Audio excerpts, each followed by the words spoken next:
Hello all, welcome to part 28 of the Wireless LAN Security Mega Primer.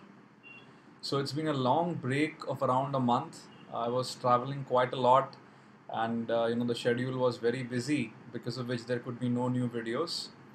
But that is going to change now, and I'm going to post a ton of video on wireless, finish off whatever is remaining, and then move on to more interesting topics. So let's get started. So we talked about WPA, WPA2 personal cracking using dictionary attacks, right? But we never really talked about how we can connect to a WPA, WPA2 network using a Linux-based system like Backtrack. And this is the focus of this video, simply because it is important that once you crack the key, you are able to log on to the network and do other activities, whatever they might be. So for that, WPA supplicant is the de facto tool.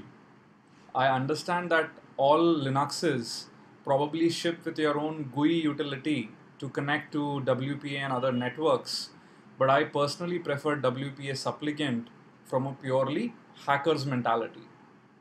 So WPA supplicant has tons of options. At the very same time, it is cross-platform. It can run on Windows, Linux, OS X, and probably even on FreeBSD if I remember well.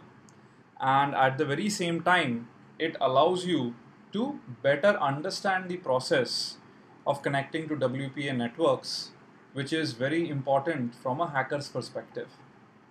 Last, not the least, and in my opinion, the most important is it's open source, which means, if you are a code hacker, you can actually do a lot of interesting things using this wonderful code base. So what are the different EAP methods which WPA supplicant supports? There are tons of them. I've just taken a screenshot from their website. It supports, I think, EAP SIM, MD5, TLS, PEEP, and a ton of other techniques, some of which we will look at when we go on to WPA Enterprise Security. The only interesting thing, which is a deviation from what you may have seen for IWconfig, is that WPA underscore supplicant utility requires a well-defined configuration file in which you can have one or more multiple allowed networks, right? So let's look at how to use this utility. Now, all of the information about WPA supplicant is very elaborately detailed out on their website. I would really recommend going to this site and probably going through the documentation. As far as going ahead and using WPA supplicant is concerned, to get started really quick, the best idea would be to download a couple of these sample configuration files. So as an example, this is how the WPA file would look like. I guess I'm not connected to the internet, but okay, I am, right? So WPA PSK TKIP, typically what you would have is the SSID of the network itself, then the key management, which is WPA PSK, protocol WPA, pairwise TKIP, group TKIP, and then finally the secret passphrase which can be used. There are other ways also to probably just go ahead and enter the shared key directly itself by using a couple of utilities, which I would encourage you to explore. I'll just use the configuration file directly for our demonstration. So what I've done is I've actually downloaded the configuration file and entered some credentials here. So the network which we will be looking at is security tube. Also notice I've changed the control interface. This typically comes in handy if you want to go ahead and do a lot of other interesting things like automation, etc., which we may take up later. And the passphrase which I've entered is ABCDEFGH. So now let me go to the access point and ensure that all of these have been applied. So we have a network called security tube, it's WPA personal, uses TKIP, and this seems to be the pre-shared key, which I'm hoping is ABCDEFGH, right? So now, how do we use WPA supplicant? So the first thing to ensure is, of course, that you have your network card up and running. So let's put WLAN 0 into a running mode.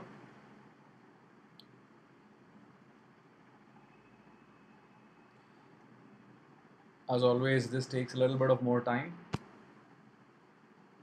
While this is running, in the next video we'll have a new competition based on a couple of things we are doing in this video, so you may want to pay close attention.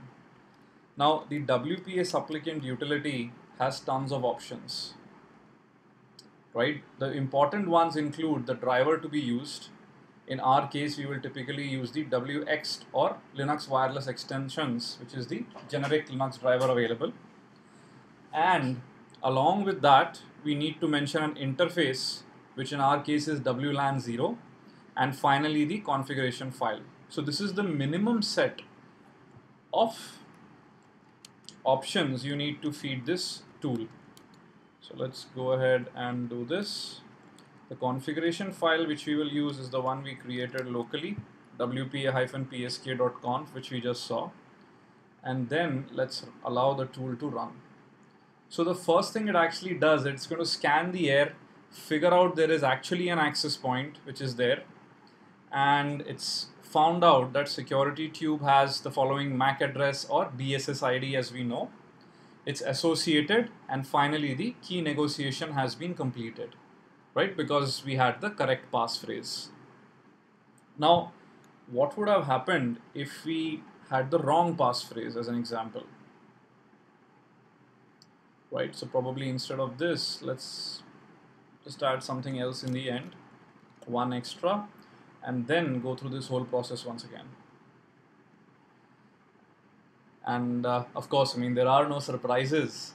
As expected, it should throw an error saying, well, it was not able to go through with the authentication. So it takes a bit of a time to probably, start the scanning. Many a times you may see a little error here saying that, device unavailable or resource temporarily unavailable, but it eventually comes out of that. And if you notice, it actually says four-way handshake failed and pre-shared key may be incorrect. So WPA supplicant is going to keep retrying over and over again with a default retry period, till the time it's actually going to succeed. Anyway, let's quit this. So one of the interesting things which you can actually also do with WPA supplicant is peer into the whole process a little bit more in-depth way by using the debug options. So one of the options which we will use here is to increase the debugging verbosity by using the -dd option. Also at the same time, typically the various keys which are derived and the passwords or passphrases which are being used are not printed. So let me kind of show you. Let me just use the -dd option so that we have a debug mode. And let's start this again. And if you notice, it will actually say, well, PSK passphrase, it's been removed, right? Basically, it does not want to show it in the output. So if you would want even all of this to be shown in the output, then you would have to go ahead and add an extra option which actually says include all the keys and other details. Now, if you want to figure out the amount of delays and a lot of other things which are happening, you could also use the -t option to print out the timestamps. Right? Now let's go ahead and run this once again. And if you notice, you have tons of details which are kind of just shooting off the screen. The important thing to notice here is that you have ABCDEFGH, which is the passphrase which we used, printed out in the clear. And then it actually tells you what it is doing step by step, right? And it's actually going from the disconnected to the scanning state. And I think very soon you would probably find something where it would say it's found the access point, right? Security tube. And from that point on, it is trying to associate. And you notice, it's probably printing out the capabilities and various things here. So it says going ahead and using TKIP, bunch of other parameters. state is from scanning to associating, and then we have the EPOL frames which have started going here, right? So from associating, it says it's gone to the four-way handshake, and these are the various messages. Message 1, four-way handshake, to finally the associated stage,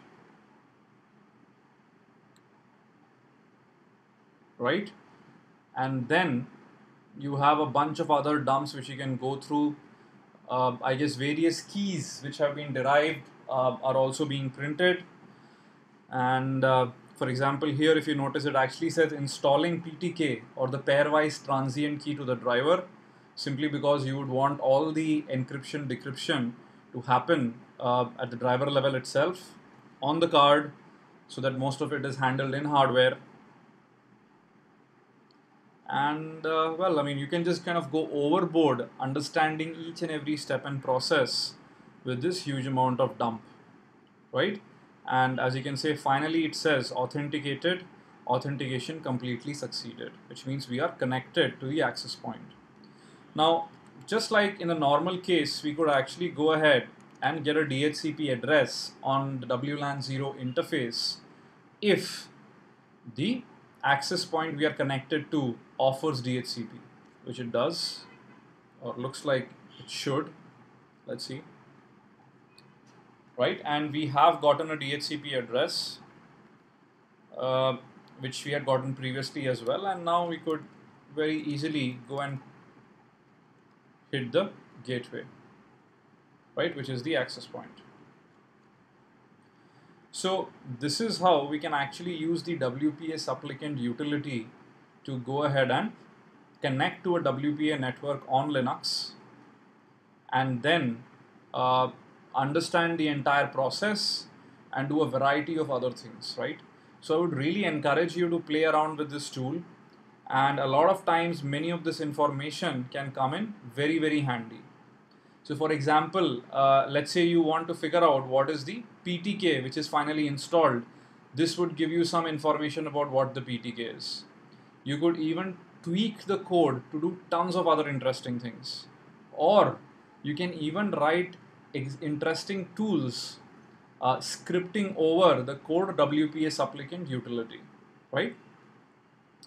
So let's now go back to our slides, and I guess this is all I had in mind for this video. The whole idea is to introduce you to WPA supplicant. I would advise you to try and create a WPA PSK as well as a WPA2 PSK configuration. Connect to the access point, ensure you enable debug, try to trace through what is happening at every step. Also try the same thing for web, right? So that's all for this video. Bring in your suggestions. I will take up the questions asked in the question and answers video in the coming week very soon. And as always, please leave your comments behind. I'm back. You're going to hear a lot more from me from now on, and hopefully all of you guys would be again participating and contributing on SecurityTube. That's all for this video. Thank you. Bye-bye.